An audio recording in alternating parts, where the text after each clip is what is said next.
Bonjour à toutes et à tous. Pardon pour ces quelques minutes de retard, ça prouve bien qu'on est en direct. En l'occurrence, autant les humains sont là, autant l'informatique parfois derrière n'est pas tout à fait là. Salut Bruno, bonjour à toutes et à tous. Je veux bien que vous nous disiez avant de démarrer ce live si vous nous voyez bien, si vous êtes bien là et surtout d'où vous venez, tout simplement. Je trouve que c'est toujours sympa de faire un petit tour de France. Je suis ravie d'être là. Ça faisait longtemps qu'on n'avait pas fait de live et je sais que vous êtes super nombreux à régulièrement me parler en cette fin d'année de reconversion, de pas reconversion, de sens au travail. Vous êtes même nombreux à me demander et tu connais chance. Donc voilà, quoi de mieux que de faire un live à deux voix pour interviewer une coach chance qui va nous donner à la fois des tips, qui va peut-être nous expliquer aussi tous ces enjeux parce que, on l'a vu, hein, le blues du dimanche soir, de mon côté, vous étiez 61% à le vivre. Salut l'Alsace, les Charentes. Salut Kenda. Est-ce que tu peux peut-être en quelques mots te présenter comme ça, pendant ce temps, ça laisse à tout le monde le temps de prendre une petite bonne tasse de café et de se lancer dans l'échange. Bien sûr, bonjour Catherine, avec plaisir. Donc, moi, je suis Kenda, je suis coach chez Chance. Ça fait maintenant 5 ans que je suis coach partenaire Chance. J'ai accompagné plus d'une cinquantaine de talents. Et donc, l'idée, donc Chance, c'est un parcours, c'est un bilan de compétences plus pour accompagner chacun à redonner du sens à sa vie professionnelle. Donc, voilà. Tu vas nous en parler un peu plus parce que moi, ce que j'aime bien dans voilà quand j'interviewe des personnes comme toi, c'est que tu as une vision vraiment 360 parce que tu es plus professionnel, tu connais mieux chance que moi, mais de ce que j'en ai compris, c'est que ça vous accompagnez beaucoup de monde avec différentes typologies voilà de profils. S'il y a des gens qui ont déjà fait chance, je veux bien que vous nous le disiez hein, dans le chat, c'est toujours sympa et à chaque fois là j'ai mis une petite j'ai annoncé le rendez-vous et on m'a dit ah j'ai fait un parcours chance, c'est trop cool. Je pense que tu nous expliqueras un peu au fil de l'eau ce qu'il en est. Alors déjà première question Kenda, je veux bien que vous posiez vos questions aussi et comme ça derrière moi je vais les poser à notre référente hein, à notre sachante. Moi j'aime bien dire que c'est toi voilà, Oh que c'est non! toi la sachante.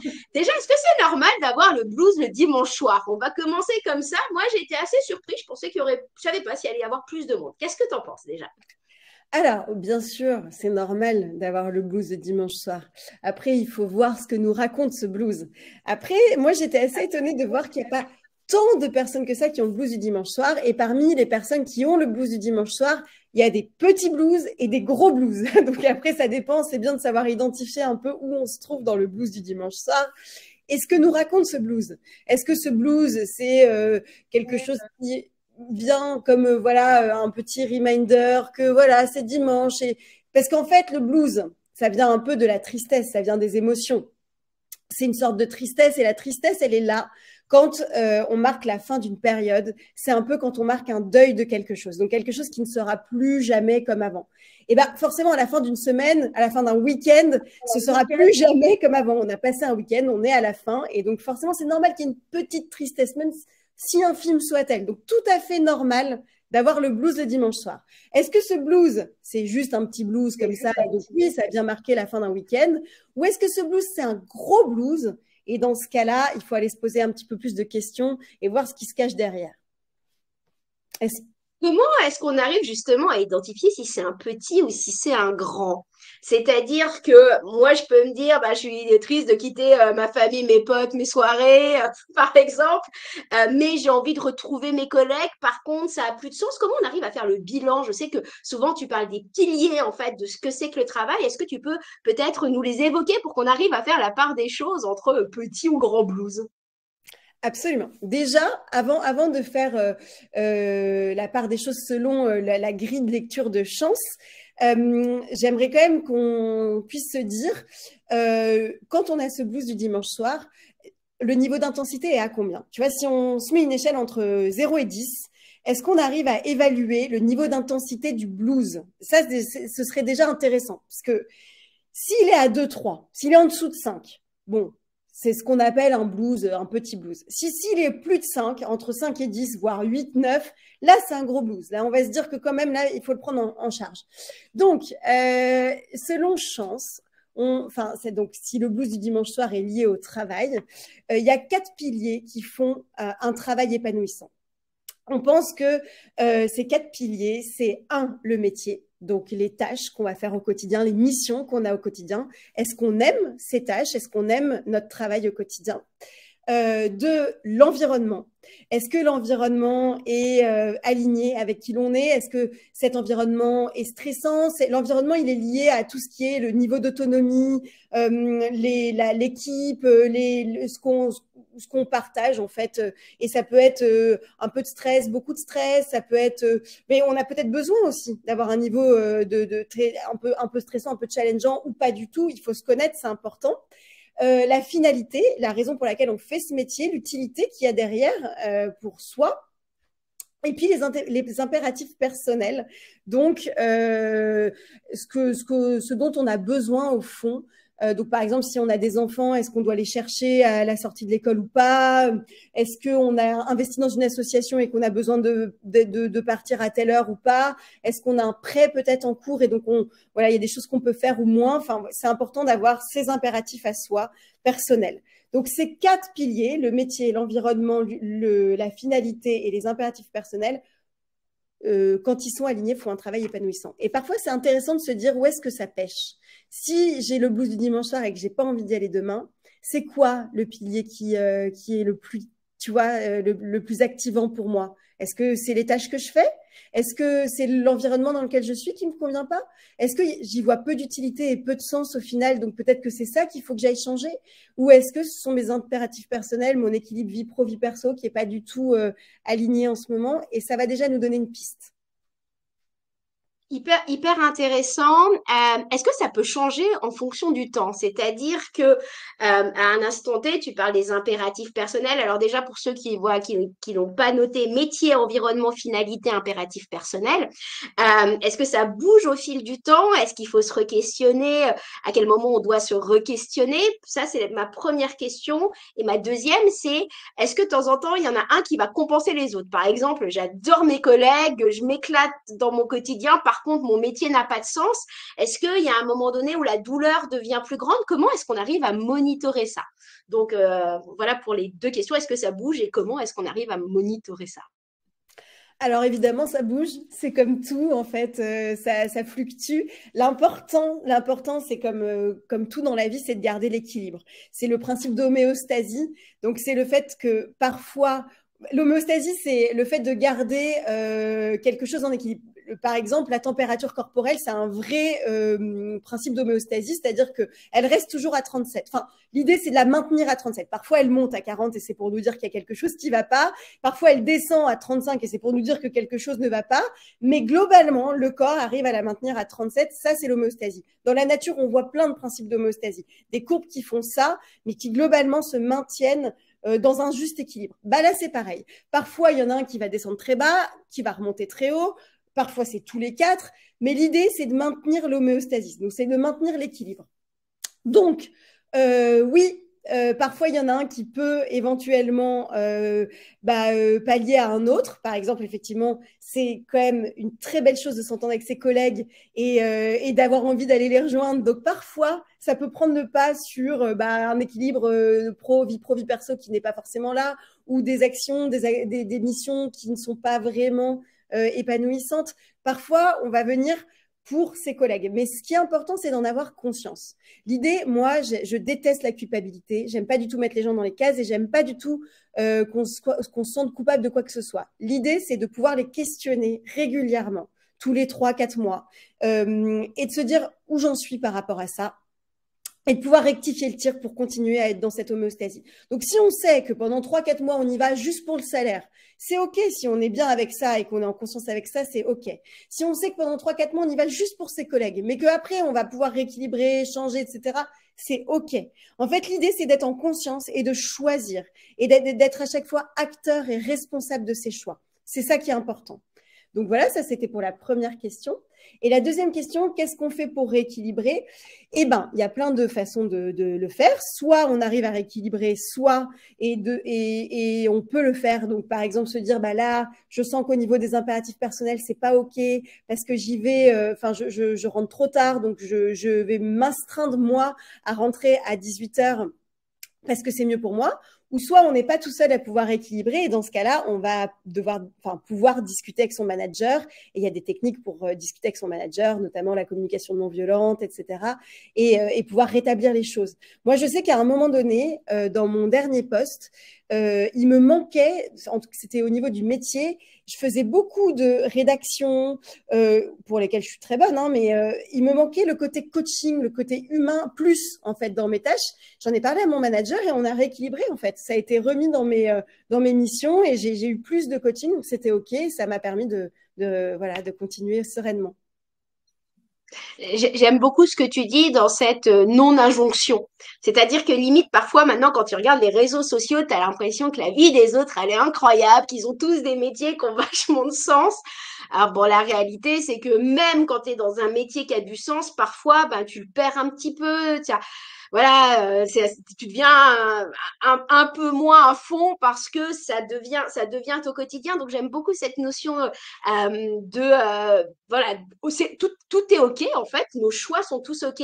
J'aime beaucoup ce que tu as dit en disant alors le principe de l'homéostasie. Moi, je vois souvent, tu sais, ce battement de cœur en fait. Bah, c'est parce que ça fait comme ça que finalement tu es aussi en vie.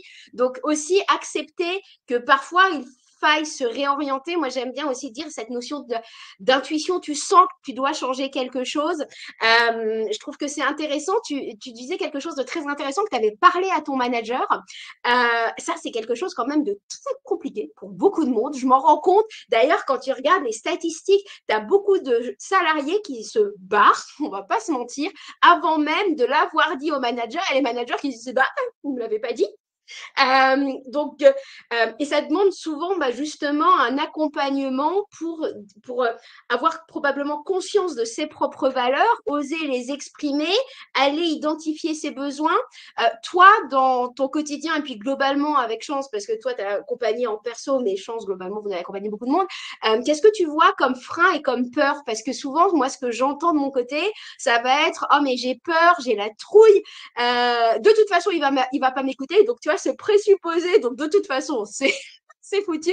Est-ce que c'est des choses voilà, qui peuvent se travailler? Est-ce que c'est ce que toi aussi tu vois dans dans le quotidien, en fait, de quelqu'un qui accompagne? Qu'est-ce que t'en penses de tout ça? Absolument. C'est vrai que parler à son manager, c'est quelque chose qui globalement fout la trouille.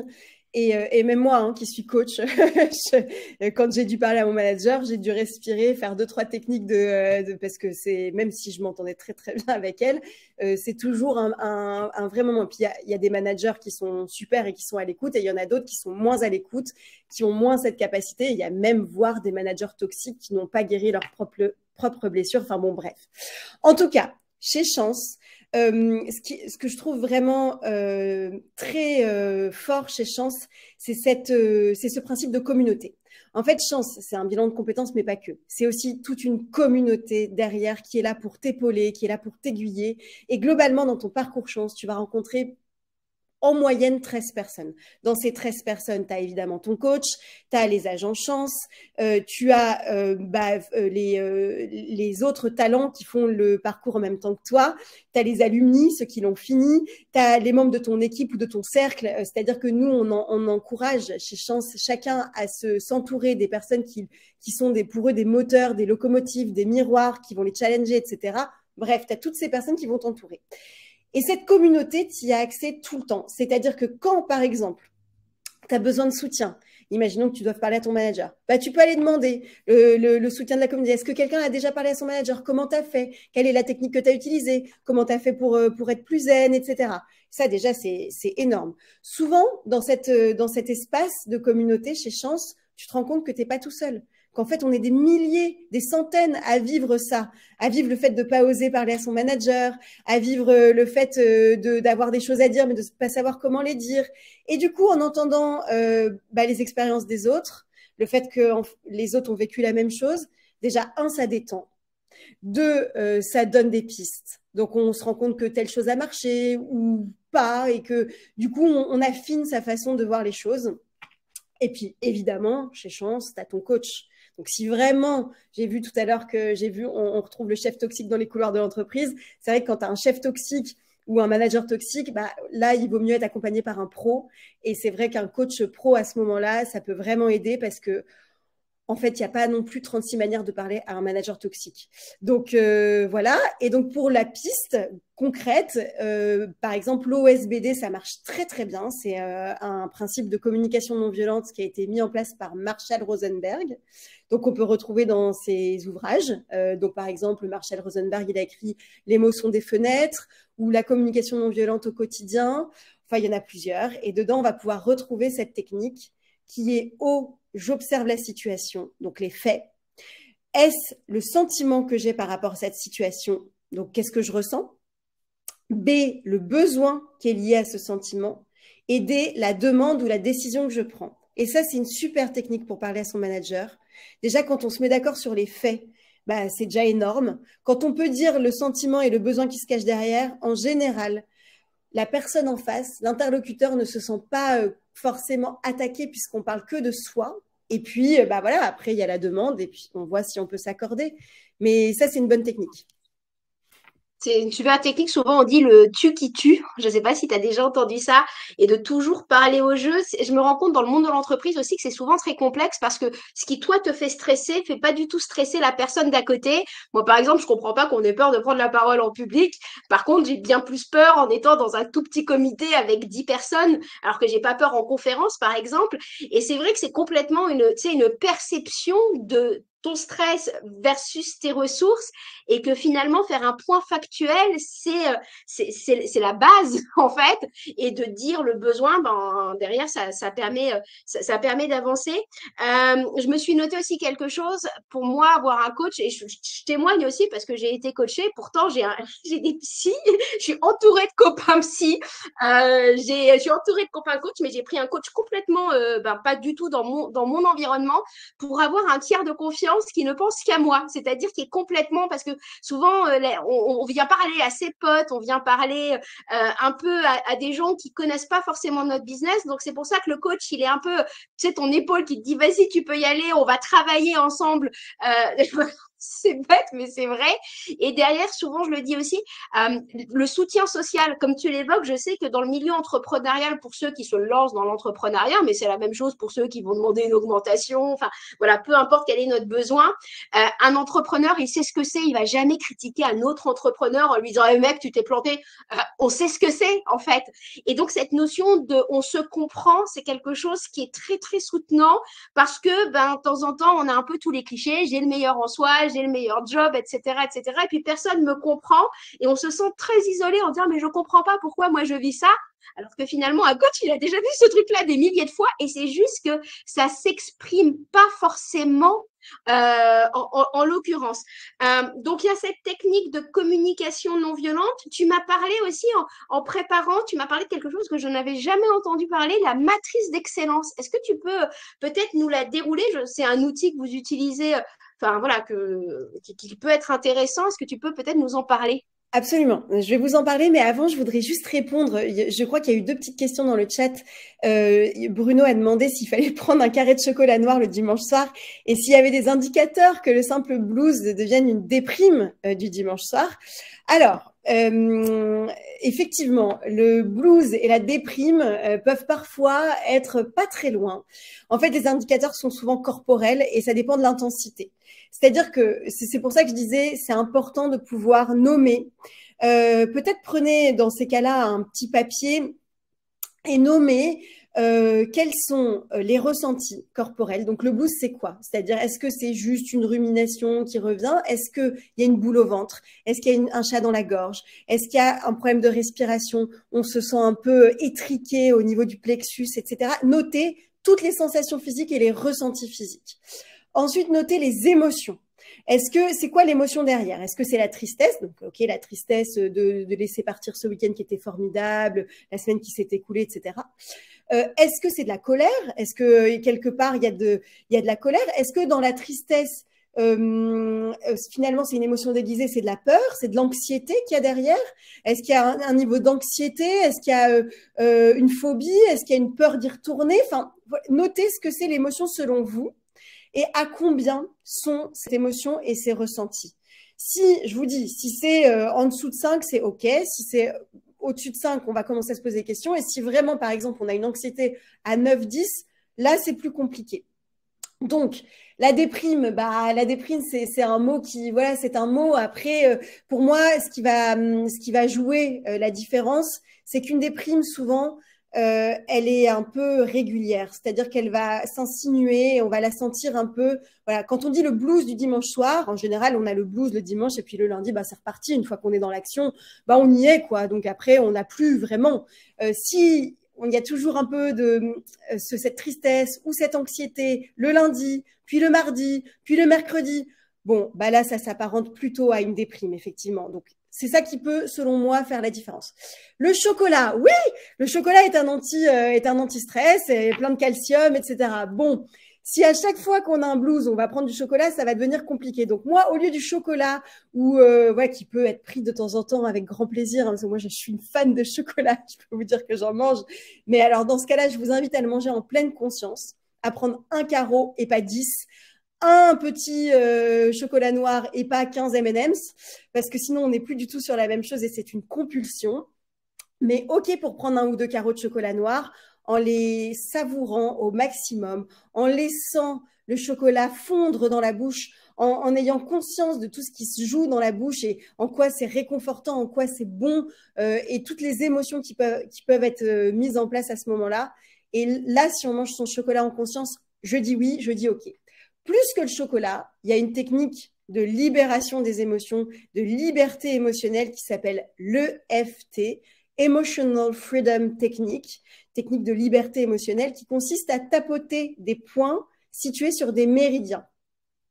Et ça va encore plus aider, ça va vraiment permettre de libérer les émotions, de libérer ce blues, de libérer cette anxiété s'il y en a une. Et donc, pour commencer, il y a un point d'urgence qu'on appelle le point d'urgence, qui est situé en fait au niveau. Donc, si on prend le petit trou qu'on a là, juste à la base du cou, on va mettre 2 doigts en dessous et juste 2 doigts sur le côté. Et ici, on a un point qui est situé sur une petite boule. On va sentir une petite boule. Alors, tu prends là ton trou, 2 doigts en dessous et ensuite 2 doigts sur le côté, donc d'un côté ou de l'autre. Hein. Et donc, ça va être une petite boule, d'un côté ou de l'autre. Et tu vas sentir normalement, voilà. Et cette petite boule, elle fait un peu mal quand on la stimule comme ça. C'est normal et c'est très bien. Et on va la stimuler en étant un petit peu quand même, en appuyant un peu et en faisant des petits ronds comme ça. Et on va voir. Déjà, on sent la chaleur monter normalement quand on fait ça. Et on va voir au bout de 30 secondes, en fait, le stress va diminuer, l'anxiété va diminuer et la chaleur va monter, on va refaire circuler l'énergie. Donc ça, c'est le point d'urgence. Ensuite, il y a toute une ronde qu'on peut faire, et là, je ne vais pas avoir le temps de vous la montrer, mais vous pouvez aller voir sur Internet. Il y a plein de tutos, d'exemples, notamment si vous avez envie d'en savoir plus. Il y a Noël Cassan qui donne des formations de l'EFT, qui explique très bien ce qu'est l'EFT. Il y a le sommet de l'EFT, le sommet gratuit online de l'EFT qui revient tous les ans, donc en général vers avril-mai. Vous pouvez vous renseigner, c'est très facile. Vous pouvez même lire un bouquin. Enfin voilà, l'EFT, c'est une super technique. Voilà. Donc voilà. Tu nous as donné déjà plein d'éléments d'auto-soin. Tu parles beaucoup des émotions. Moi, j'ai l'impression qu'on les apprend pas à l'école, les émotions. Comment est-ce qu'on arrive à savoir de quelle émotion, en fait, alors voilà, enfin tout seul, je conseille toujours le fait d'être accompagné, mais voilà, tout seul, comment est-ce qu'on arrive à savoir quelle émotion nous parcourt? Parce que je suis pas sûre qu'on fasse bien la différence entre de la colère, de l'anxiété, de la joie. Enfin, voilà. Est-ce que ça, tu t'en rends compte parmi les coachés ou pas? Ouais, absolument. C'est vrai que les émotions, c'est tout un monde en soi, en fait, et on les apprend pas si précisément à l'école, et tout ce qui est intelligence émotionnelle et relationnelle, on l'apprend pas à l'école, c'est vrai.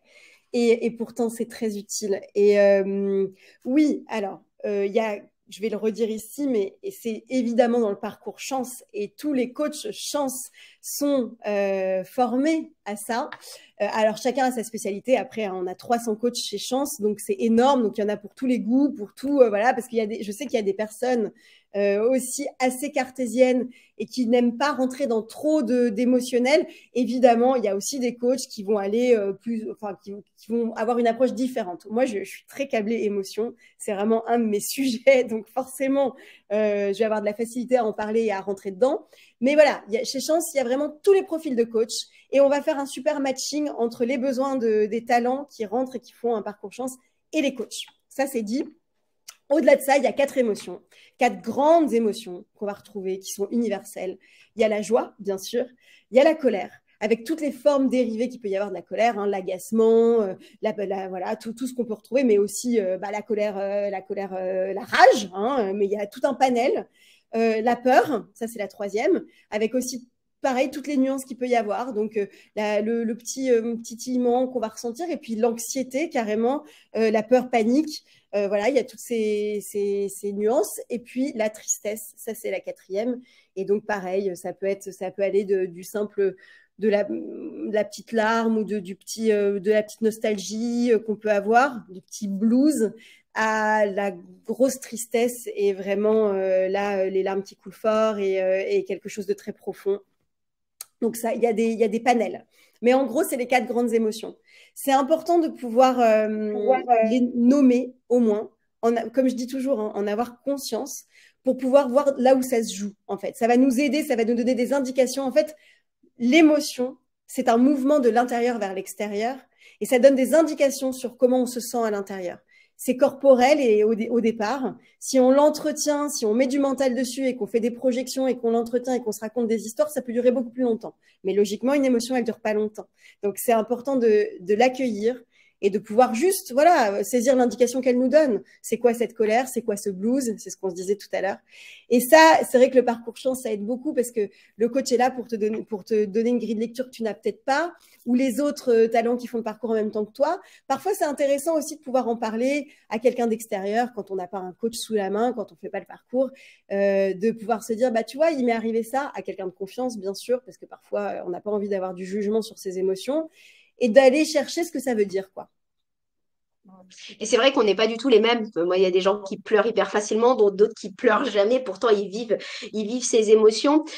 C'est vrai que quand on pense parcours, moi, au démarrage, je m'étais dit, oh là là, faire un parcours, si c'est, parce que moi, je suis plutôt une introvertie de nature, si c'est pour qu'on me dise d'aller parler à des inconnus dans la rue, tu sais, j'avais vraiment cette caricature du coaching. Tu sais, il faut affronter ses propres peurs pour être mis en face.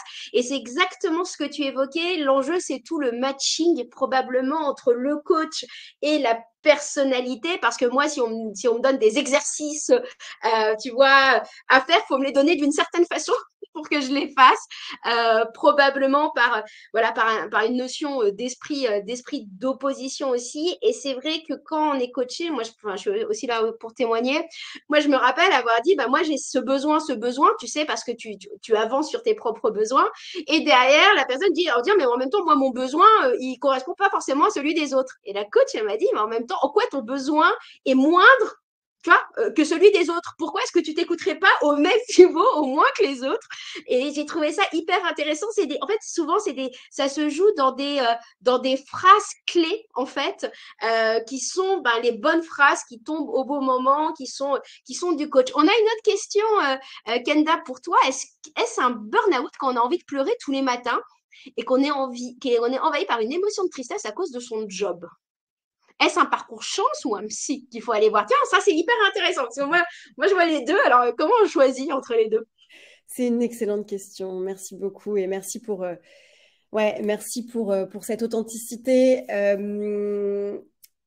Mon intuition, c'est que si on a envie de pleurer tous les matins, on est déjà loin dans le processus. C'est plus un blues. Alors le burn-out, c'est quand vraiment le corps dit stop et qu'il a brûlé trop d'énergie. Donc voilà, il y a une espèce.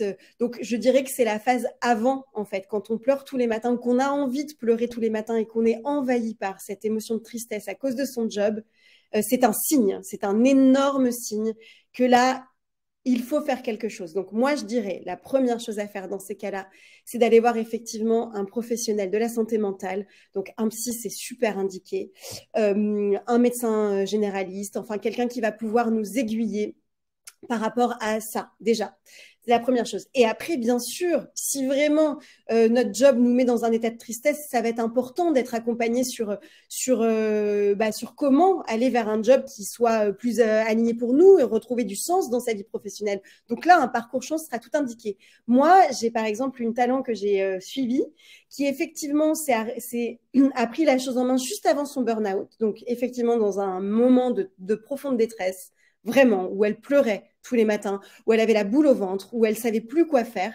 Et elle a été mise en arrêt, elle a vu une psy, et 2 mois après, quand elle s'est sentie un peu mieux et avec plus d'énergie, on a commencé le parcours chance. Et ça s'est super bien passé. Et là, elle a pu, aujourd'hui, elle a changé de job. Mais tout le monde ne change pas de job. Mais elle a changé, elle a trouvé ce que c'était qui la mettait dans cet état-là. Et du coup, voilà. Mais c'est important, je pense, selon le degré. On peut tout à fait faire le parcours chance en étant suivi par un psy en même temps. Le parcours chance, je rappelle, qui peut être finançable par le CPF, donc c'est tout à fait pris en charge, etc. Et il y a aussi des mutuelles qui peuvent prendre tout ce qui est psy en charge. Il faut aussi poser la question à son médecin traitant. Il y a plein de facilités maintenant sur la santé mentale et c'est quelque chose à pas prendre à la légère. Donc j'espère que j'ai répondu à la question. En tout cas, je conseillerais à ce moment-là de voir un psy d'abord, de faire un bilan de l'état de la santé mentale. Et si c'est OK, si on se sent en énergie, on peut faire le parcours chance en même temps. Mm. Et c'est vrai que c'est très complémentaire. Je fais une petite aparté, mais en France, aller voir un psy, c'est pas à la mode. Moi, ayant vécu aux États-Unis, c'est un site de réussite sociale quand tu vas voir un psy aux États-Unis. Ça montre que tu t'es posé suffisamment de questions pour être, et donc vraiment cette notion de, enfin, allez-y. Il y a pareil, hein, sur les psys, il faut aussi avoir un psy qui nous corresponde. C'est la même chose, hein. On parle d'alliance thérapeutique comme on parle d'alliance en termes de coaching. Et c'est vrai que les deux sont très complémentaires. Pour rajouter une petite chose, c'est que le psy connaît pas forcément du tout le monde du travail, en fait. Il va pas du tout connaître les possibilités d'évolution ou autres, à part certains psys, mais c'est vraiment à la marge. Donc les deux, c'est des démarches complémentaires, comme l'évoque Kenda. Par contre, il faut avoir le niveau d'énergie parce que se lancer dans pluriprojet, mais ça peut être comment ça s'appelle, ce qui va nous faire remonter. Kenda, tu parlais justement de un bilan de compétences, un bilan chance, un parcours. Ça dure peut-être combien de temps aussi, parce que c'est important de se dire, ça nous challenge quand même, hein, on va pas se mentir. Ça dure combien de temps? Est-ce que tu peux nous dire quelques mots sur le parcours en soi? Sur le parcours chance, oui, bien sûr. Donc, c'est un parcours qui se fait en 3 mois.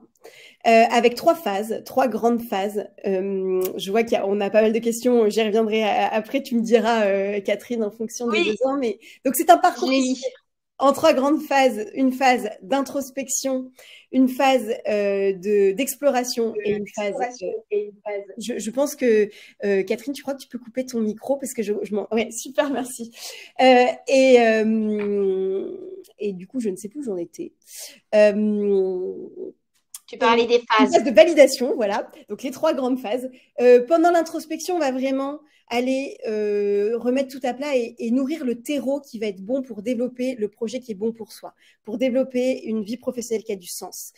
Donc, on va remettre tout à plat. Même les gens qui ont déjà fait des bilans de compétences, vu un psy, vu un coach, etc., c'est toujours une bonne idée de refaire une introspection, surtout que chez Chance, c'est vraiment souvent, on nous dit l'introspection, c'est mon moment préféré. Ben, c'est vrai qu'on l'a voulu assez efficace, ludique. Enfin, c'est vraiment un moment qui est assez sympa, mais qui peut être challengeant aussi parce qu'effectivement, on va aller voir ce qui nous fait vibrer, les moteurs, ce qu'on aime faire, les compétences, mais les blocages, les freins, ce qui nous retient parfois, nos peurs. Et on va voir tout ça déjà en introspection pour que ce soit le bon terreau pour pouvoir construire.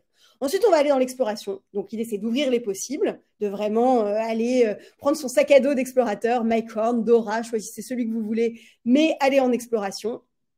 Et troisièmement, choisir un projet et pouvoir atteindre, en tout cas, une vision claire de ce qu'on veut.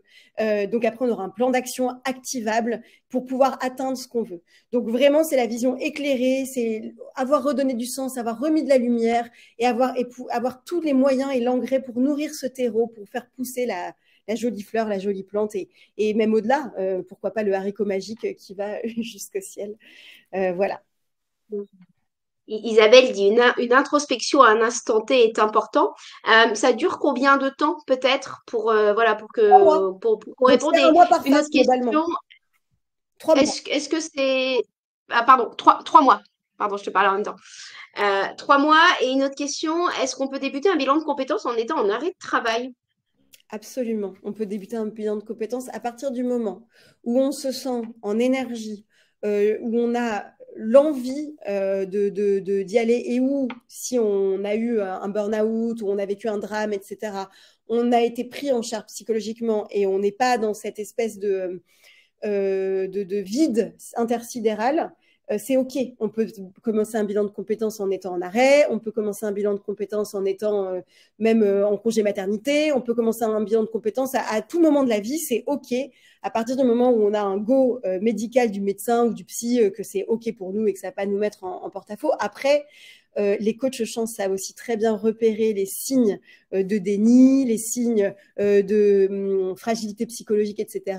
Et si on sent que c'est pas le bon moment, nous on va mettre la personne en garde et on va voilà co-créer. Donc on va dire à notre talent là ce serait bien de consulter un psy ou un médecin. Moi par exemple j'ai une talent que j'ai suivie il y a 3 ans, qui quand elle est venue me voir, quand elle a commencé son parcours, elle n'en avait pas du tout conscience, mais elle était en énorme fragilité psychologique. Elle était dans un grand déni d'un drame qu'elle venait de vivre, de quelque chose de très dur qu'elle venait de vivre dans son travail. Je peux pas en parler parce que je suis tenue au secret professionnel, mais j'ai mis le doigt dessus. J'ai dit, écoute, voilà ce que je vois, voilà ce que je sens. Je te conseille d'aller voir un psy. Elle est allée, elle m'a dit, mais c'est incroyable. Je pensais pas que j'en étais encore à ce stade et franchement, et on a pu continuer après. Donc, les coachs chance sont aussi entraînés à voir ça et on va donner l'impulsion s'il y a besoin de.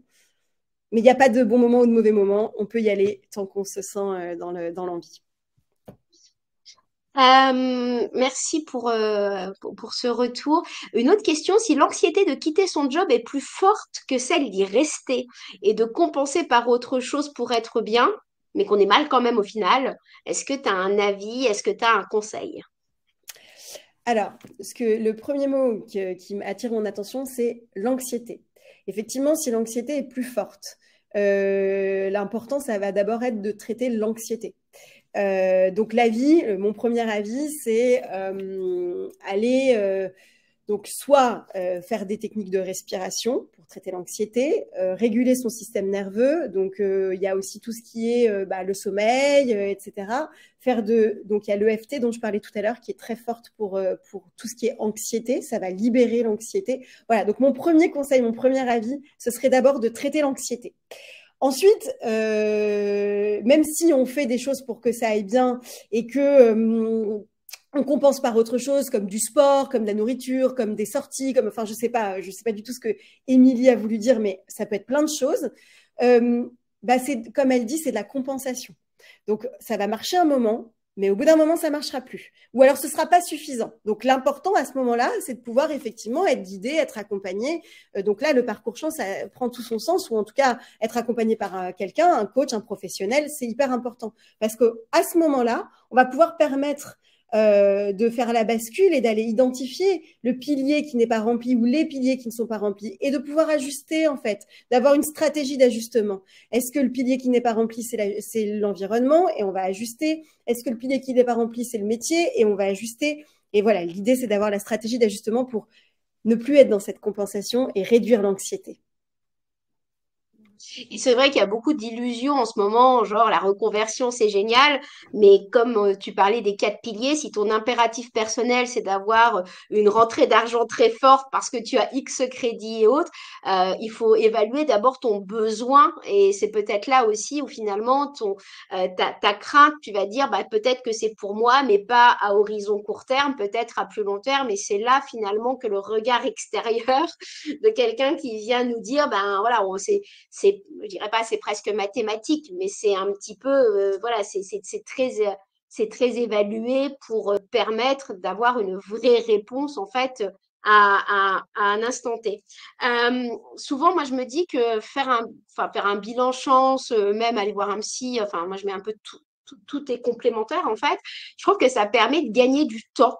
Est-ce que c'est des retours que tu peux avoir parce que souvent on se dit j'ai pas le temps. Enfin moi je m'en rends compte. Hein, le coaching, j'y suis allée parce que j'avais un besoin très précis à un instant T. J'ai ouvert la boîte de Pandore. C'était vraiment passionnant. C'est exactement ce que tu évoquais. C'est-à-dire tu arrives pour un sujet puis tout d'un coup tu découvres bah, que tout est holistique, donc tout est connecté.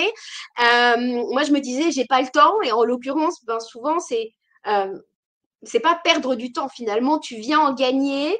À quel moment tu sens que voilà, ceux qui viennent te voir ont l'élan d'y aller? Est-ce que tu disais qu'il n'y a pas de juste moment, mais est-ce que tu sens quand même quelque chose? Est-ce que tu as une préco? Pardon, je remets mon micro. Une préco sur le temps. Alors, le temps, c'est un sujet. En plus, c'est, je trouve, le sujet de la société en ce moment. On court après le temps. Le temps, c'est vraiment un énorme sujet. Alors, il y a plusieurs. J'ai pas le temps. J'ai pas le temps. Ça peut être je n'ai pas la main sur mon agenda et je n'arrive pas à faire des choix qui sont judicieux pour moi en fonction du temps que j'ai. Ça peut être ça. Ça peut être je n'ai pas fait alliance avec le temps. Et dans ce cas-là, évidemment qu'un parcours chance et un coaching vont être importants parce que ça va permettre de faire alliance avec le temps. Il y a un autre sujet aussi derrière, c'est j'ai pas le temps parce qu'en fait là, je choisis de rester dans cette effervescence et d'être complètement dédié à mon job actuel et c'est ok. Hein. Si on le fait en conscience, encore une fois, c'est ok. Et j'ai pas le temps de faire un parcours parce que bah, j'ai un agenda qui fait j'ai du mal à rentrer des choses dedans, donc j'ai pas ça c'est ok parce qu'en fait quand on fait un parcours chance ou quand on fait un coaching ou quand on fait un accompagnement quel qu'il soit, on a besoin d'un engagement et donc forcément il va falloir, ça va être important de dédier des plages à ça. Donc, oui, Marine dit, je pense qu'on a toujours le temps, il est plus juste de dire que je ne prends pas le temps. Effectivement, c'est un choix. On choisit où on met son temps et où on place son temps. Il y a une autre notion que je voulais aussi donner dans cette notion de temps. Les Grecs notaient 3 notions de temps. Le temps chronos, qui est le temps quantitatif, les années, les jours, les minutes, les secondes. Le temps kairos, qui mesure le temps ressenti et opportun. Il s'accélère, il ralentit, il donne des opportunités, etc.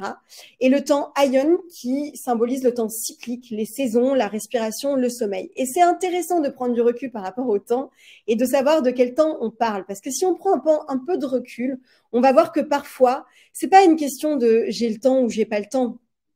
C'est une question de en ce moment, c'est pas juste pour moi parce que c'est pas dans le cycle qui est le mien. En ce moment, c'est pas le temps c'est pas l'opportunité que j'ai envie de saisir. C'est le temps que je ressens, il n'est pas opportun. Donc c'est pas aligné. Enfin voilà, il n'y a pas que le temps Kairos qui mesure le temps quantitatif de j'ai un agenda de temps d'heures et je peux pas le mettre dedans. C'est aussi quelle est la notion que je choisis et voilà, toujours mettre de la conscience sur ce que je vais choisir. J'ai pas parlé de la matrice d'excellence. Si tu veux que j'en parle, je peux. Oui.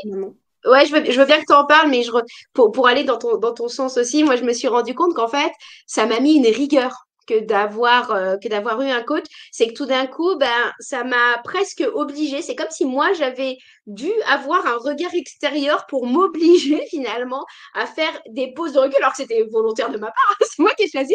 Mais tout d'un coup, comme il y avait un tiers avec qui je devais aller échanger, où il y avait un parcours, etc., ça m'a créé des bulles d'espace. Et vraiment, moi, c'était presque au pire moment. C'était dans le moment le plus chargé, là où j'avais, bah, finalement, c'est souvent ça, c'est quand on a le plus besoin, c'est quand t'es le plus sous l'eau. Et ça m'a créé des bulles d'espace voilà, qui ont été très vertueux, alors que c'était complètement antinomique a priori, en me disant c'est vraiment pas le moment, mais c'est souvent quand c'est pas le moment que ça l'est justement, et c'est intéressant. Alors j'ai tellement hâte de débuter. Je veux bien que tu nous parles de la matrice d'excellence. Absolument. Ah donc la matrice d'excellence, donc c'est une matrice que bon voilà on avait un moment qu'on a développé dans les comment dire les ressources complémentaires chez Chance pardon parce que chez Chance il y a le parcours et puis après quand on est dans la communauté quand on est dans le parcours Chance il y a aussi plein de ressources complémentaires. Il y a toute une bibliothèque, il y a plein de choses, il y a plein d'activités qu'on peut faire. Enfin voilà donc dans ces activités-là, à un moment donné, on retrouve cette notion de matrice d'excellence.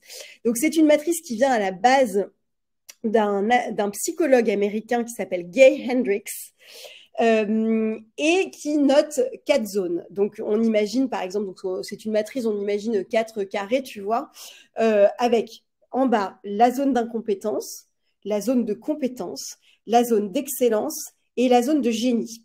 Donc, la zone d'incompétence, c'est toutes les tâches qu'on fait, mais pour lesquelles on n'a pas forcément de compétences particulières. En fait, elles nous font perdre du temps. Et l'idée, c'est de les déléguer. Parce qu'en fait, plus on est là-dedans et plus on va perdre du temps. Et c'est vraiment pas la zone dans laquelle... voilà, donc l'idée, c'est de déléguer. Par exemple, pour moi, très clairement, tout ce qui est Excel, tout ce qui est comptabilité, tout ce qui est tableau comme ça, pas ma zone d'excellence. Donc, je délègue. Moi, par exemple, j'ai un comptable, mais quand j'étais quand j'étais en CDI, je déléguais. Hein. Les tableaux Excel, c'est pas moi qui les faisais parce que sinon, on perdait trop de temps et c'était mal fait et je savais pas faire les trucs croisés dynamiques. Donc, voilà. La zone de compétence, c'est une zone dans laquelle on a la capacité de faire, mais elle ne nous apporte pas forcément de plaisir particulier ou de satisfaction particulière. On sait faire, mais c'est pas forcément ce qui va nous apporter le plus de plaisir. Il y a plein d'autres personnes qui savent le faire aussi, et peut-être que elles le font mieux et qu'elles prennent plus de plaisir. Par exemple, pour moi, c'est tout ce qui est soit de la rédaction de contenu qui est commandé, puisque moi, quand c'est commandé, voilà, moi, je suis plus quelqu'un de spontané, donc j'aime bien écrire quand j'ai envie, quand ça me parle, etc. Mais je le fais bien, je sais le faire, je sais écrire, donc il n'y a pas de problème. Mais quand c'est commandé, c'est pas pareil. Donc voilà, et je suis sûre qu'il y a plein d'autres personnes que ça stimule, en fait, d'avoir un sujet ou d'être commandé. Donc moi, je sais que c'est pas, voilà. Et donc, ça, il vaut mieux, pareil, le laisser à d'autres personnes qui vont prendre plus de plaisir. La zone d'excellence, c'est toute la catégorie de tâches qu'on aime faire, qu'on fait bien et dont notre niveau de compétence est un peu supérieur et c'est un piège en fait parce que c'est souvent là où on peut rester par confort. Donc moi par exemple, typiquement ça va être l'animation de conférences, l'animation de live, les vidéos TikTok, les vidéos de voilà tout ça j'adore faire. Je pense que c'est un truc que je sais faire, mais je pourrais avoir tendance à rester là-dedans. Et enfin, il y a la zone de génie dont on parlait tout à l'heure et que celle-là, elle est intéressante. Et c'est là où, en fait, ça va être intéressant d'aller mettre le focus. C'est la zone qui correspond vraiment à notre unicité, à notre mission de vie, à notre why. C'est ce qu'on va aller chercher dans le parcours chance, justement dans l'introspection. C'est le why, c'est vraiment ce qui nous fait vibrer. C'est là où on est dans notre flow. Et c'est là où on est à notre plus grand niveau de talent et notre potentiel. Et où on prend le plus de plaisir, en fait. On est pleinement soi-même. Et cette zone, elle est souvent cachée. On n'en a souvent pas trop conscience. Donc, c'est important d'aller faire ce travail. Moi, par exemple, c'est le coaching et le coaching sur les émotions. Vous l'aurez compris, c'est vraiment mon dada. Donc, voilà, moi, c'est ce que j'aime bien faire quand je coach, que ce soit mes talents chance ou des collectifs dans les entreprises ou, voilà, ce que j'aime bien, c'est aller chercher la responsabilisation sur les émotions, comment on va prendre la responsabilité de ses choix, la responsabilité de sa vie. C'est ça qui me, voilà. Et je pense que ça, il faut que je continue à sortir de ma zone de confort et à faire ça parce que c'est là-dedans qu'on m'attend et c'est là-dedans que je donne une plus-value au monde. Donc, est-ce que les soft skills sont prises en compte dans cette matrice de compétences? Absolument. Et dans le parcours chance, absolument, tout à fait. On a les deux, les hard skills et les soft skills. Je rappelle que les hard skills sont les compétences métiers, les compétences techniques, et les soft skills, les compétences humaines. Et on a les deux, et on a des tests de personnalité pour faire émerger les deux. Voilà. Je suis en train de me faire le tableau, j'ai été en train de me demander, alors que je ne sais pas si vous l'avez tous fait aussi en direct, je me disais qu'est-ce que je mettrais, je pense que dans compétences et incompétences, j'avais exactement les mêmes que toi. Et maintenant, je trouve que c'est très intéressant ta question entre excellence et génie. Tu vois, alors voilà, je trouve que ça bascule, faudrait que je me pose et c'est hyper intéressant. Et c'est là que d'avoir quelqu'un, tu sais, qui te regarde un peu en te disant, alors, on va y réfléchir ensemble. C'est très intéressant. T'as Loïc qui pose la question, est-ce que c'est finalement l'équivalent de l'ikigai? On entend finalement la zone de génie, mais c'est surtout un outil de classement aussi, cette matrice. Absolument. En fait, tout ça, c'est des outils de repères. Ça permet de donner des repères. Voilà. Alors, c'est pas l'équivalent de l'ikigai. Effectivement, l'ikigai est aussi en 4 parties, avec ce que j'ai à offrir au monde, avec les talents, etc., les compétences. Mais et au cœur de l'ikigai, il y aura la mission de vie. Effectivement, en fait, le fait de faire son ikigai peut aussi venir nourrir la matrice d'excellence et mettre de la conscience sur les différentes compétences qu'on a et celles qui vont être les plus, qui font le plus notre unicité. Je dirais que la matrice d'excellence, c'est plus un outil pour pouvoir un peu comme les 4 piliers, hein, finalement, chez Chance, pouvoir dire, bah voilà, là, il faut que je mette un peu plus de ça. Ces tâches-là, il faut que je délègue plus. Ces tâches-là, j'ai besoin de m'y donner corps et âme. Et en connaissant ma mission de vie, en connaissant mon ikigai, je vais aller mettre plus de ça dans ma vie. Donc, je dirais que les deux sont complémentaires. En fait, le fait de faire son ikigai va donner plus de matière à la matrice d'excellence et pouvoir, comme d'habitude, faire un check de voilà, où est-ce que j'ai besoin d'aller continuer à développer des qualités, à continuer à être dans ma zone de génie, où est-ce que j'ai besoin de déléguer pour être toujours dans mon flow. Voilà, je dirais que c'est ça. Et c'est terrible parce que de temps en temps, tu l'apprends sur le tard. Et en fait, tu te dis, mais si j'avais fait plus tard, c'était tellement évident. En fait, si je l'avais fait plus tôt, c'est tellement évident. Ça fait déjà un paquet de minutes qu'on a commencé. Ah oui, il y a Mélanie qui le compare à un SWOT sur, soi-même. Mais oui, c'est ça exactement. Enfin, plus ou moins finalement. Qu'est-ce que je voulais te dire? Si vous avez des dernières questions, n'hésitez pas à les poser. Peut-être donner le lien aussi vers les parcours chance. Peut-être expliquer comment ça se passe au démarrage parce que on ne sait pas forcément. Est-ce qu'il y a un échange? Est-ce qu'on trouve toutes les informations sur Internet? Est-ce que tu peux nous en dire peut-être un petit peu plus, Kenda, voilà, pour aller au-delà? Et si vous avez d'autres questions, n'hésitez pas. Tu as déjà quand même partagé plein d'outils qui sont des outils tant physiques, des outils de coaching déjà in fine, que des réflexions. Est-ce que tu peux nous dire comment ça se passe maintenant? Absolument. Merci de poser la question. Donc, j'ai mis le lien du site de Chance dans le chat.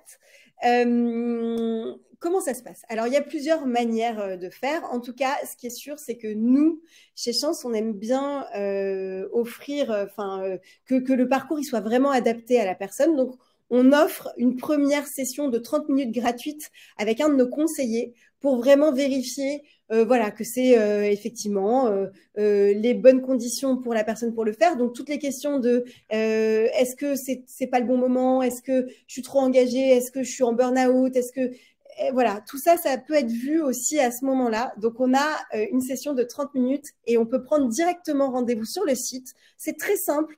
On a des conseillers qui sont formés à ça et qui sont là pour répondre, pas 24 heures sur 24, mais presque en fait. Ils sont très disponibles et ils ont à cœur d'apporter les meilleures réponses en fonction de chacun. Donc, on peut prendre rendez-vous sur le site.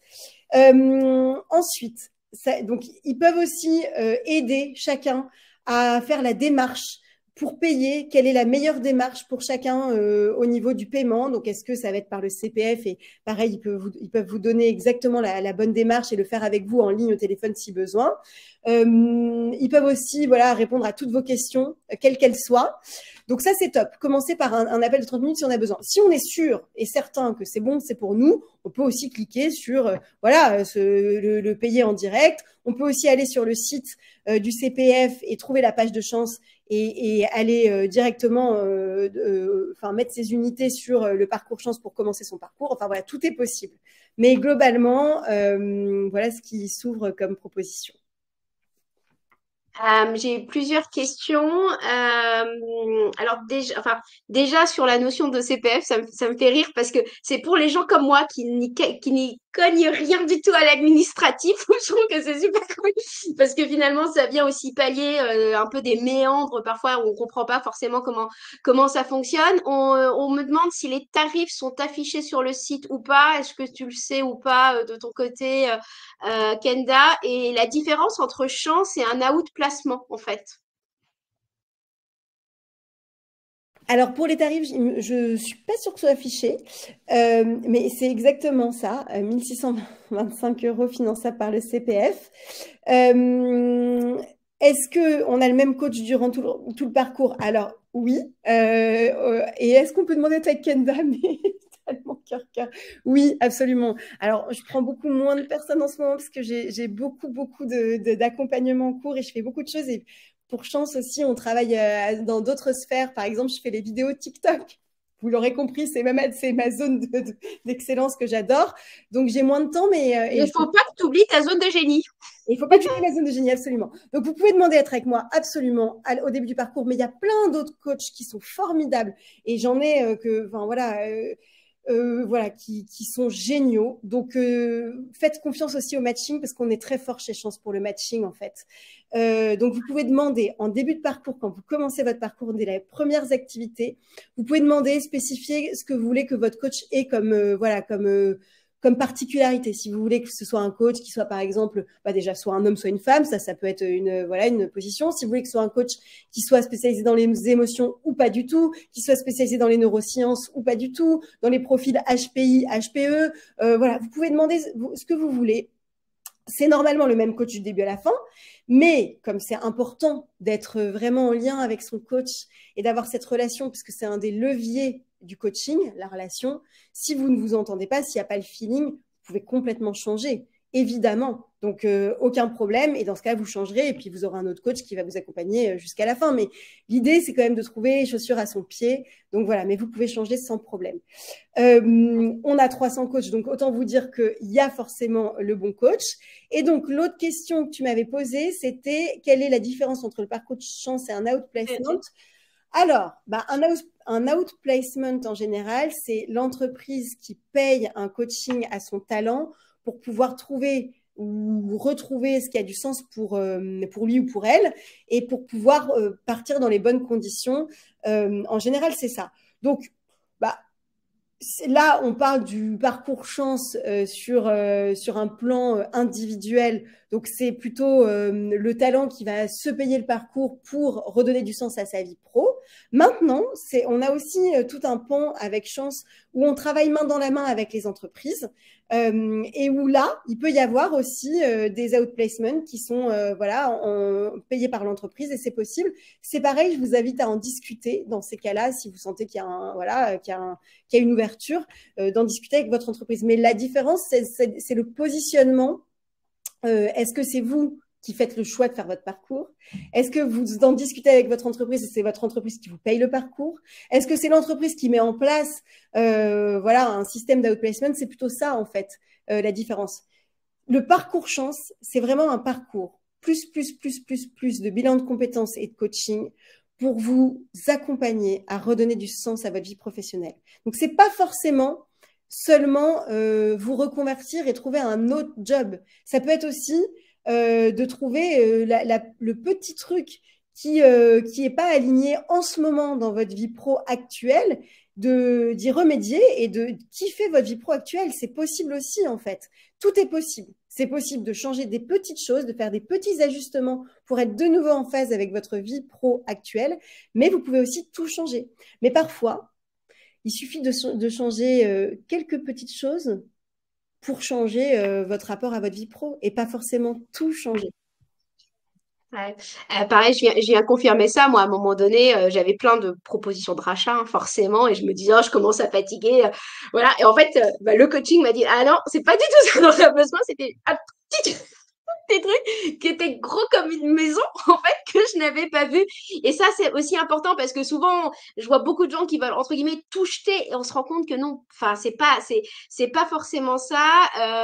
Effectivement, on se rend compte en plus que, ça nous fait du bien aussi. Je pense que ça, c'est une notion qu'on n'a pas, voilà, qu'on n'a pas forcément évoquée. Ça nous fait du bien. Moi, je témoigne parce que j'ai un regard très transverse là-dessus du nombre de personnes qui m'ont dit ah mon coach était génial et je crois que vraiment une des forces de chance c'est de réussir à mettre face à face des gens qui se comprennent, tu vois, le simple fait que vous ayez des coachs qui soient spécialisés HPE, HPI, etc., ça te donne une granularité, une couleur qui est un peu différente et quand on connaît pas, ben, on peut tomber un peu complètement à côté et c'est vrai que en tout cas ce qui ressort d'un point de vue très très extérieur c'est oh, mon coach était génial alors je me suis dit voilà. Et c'est probablement justement profondément dû au matching de je connais l'industrie par exemple dans laquelle j'ai bossé ou je rencontre au moins des gens dans la même industrie. On a pas mal avancé. Quelqu'un qui dit je regrette de ne pas t'avoir rencontré avant. Est-ce qu'il y a d'autres questions? Est-ce que tu as des choses à ajouter, Kenda? Parce que je sais qu'on peut papoter toute Mais l'après-midi c'est si vrai on nous laisse comme ça. que on est très prolixe et puis quand on est ensemble, moi voilà, j'adore.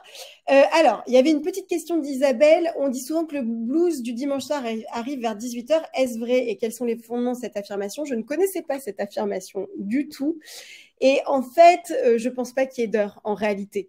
Après, je pense que ça arrive souvent, comme on dit, le blues, ça vient de la tristesse, donc c'est quelque chose qui arrive au moment où on fait le deuil d'une journée. Donc forcément, 18h, ça me paraît tout à fait une heure pour faire ce blues, parce qu'on arrive à la fin du week-end et qu'on sait que c'est derrière nous.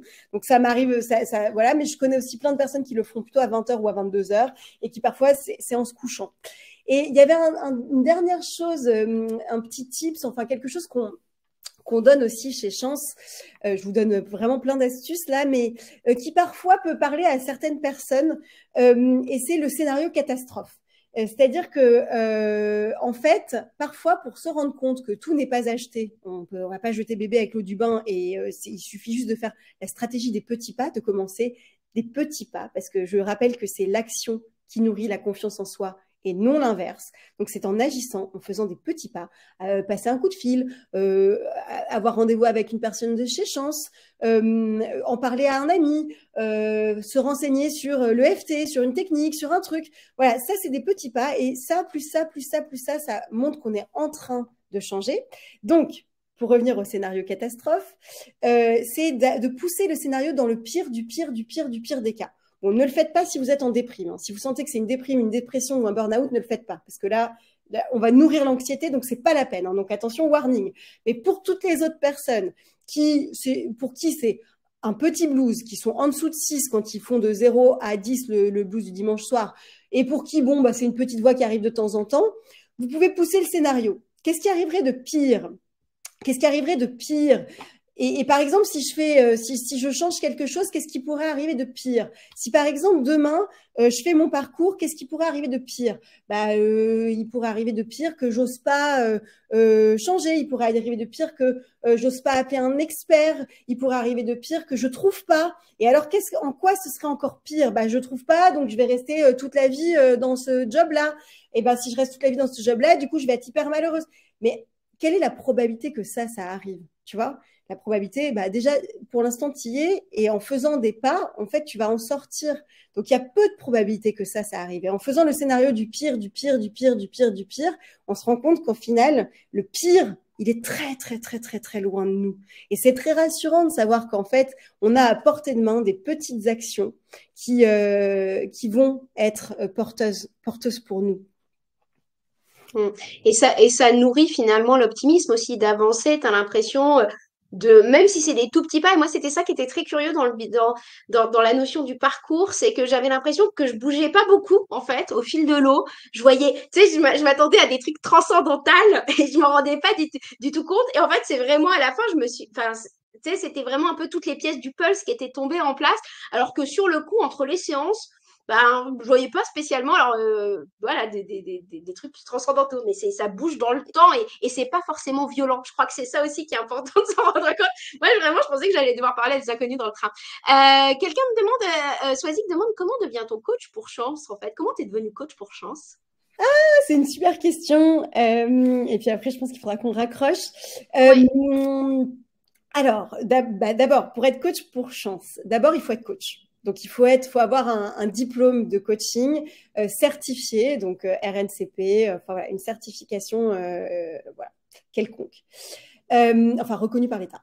Ensuite, il faut au moins 2 ans de pratique. C'est vraiment important pour être coach chez Chance de pouvoir justifier de 2 ans de pratique et d'un certain nombre d'heures de coaching. Et ensuite, eh ben, il faut envoyer sa candidature. Donc, vous pouvez envoyer votre candidature sur.